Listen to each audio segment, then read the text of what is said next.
అందరికీ నమస్తే.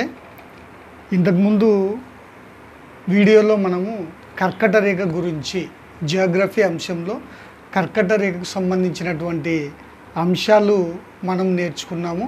ఇప్పుడు మకర రేఖ అనేటువంటిది ఇక్కడ 23.5 డిగ్రీల దక్షిణ అక్షాంశ రేఖను మకర రేఖ అంటారు. 23.5 డిగ్రీల దక్షిణ అక్షాంశ రేఖను మకర రేఖ అంటారు. అలాగే ఇది భూమిని అంటే మకర రేఖ ఉత్తరార్ధగోళం దక్షిణార్ధగోళంగా విభజిస్తుంది.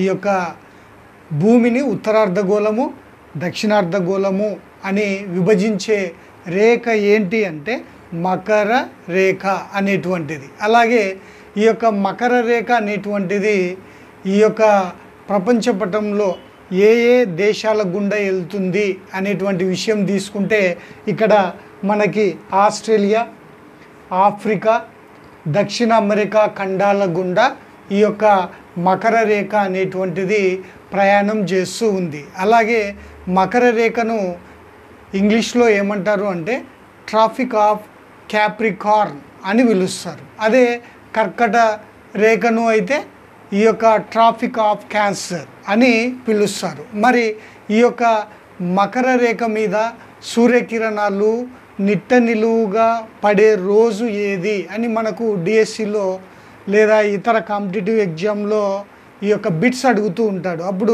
డిసెంబర్ 22.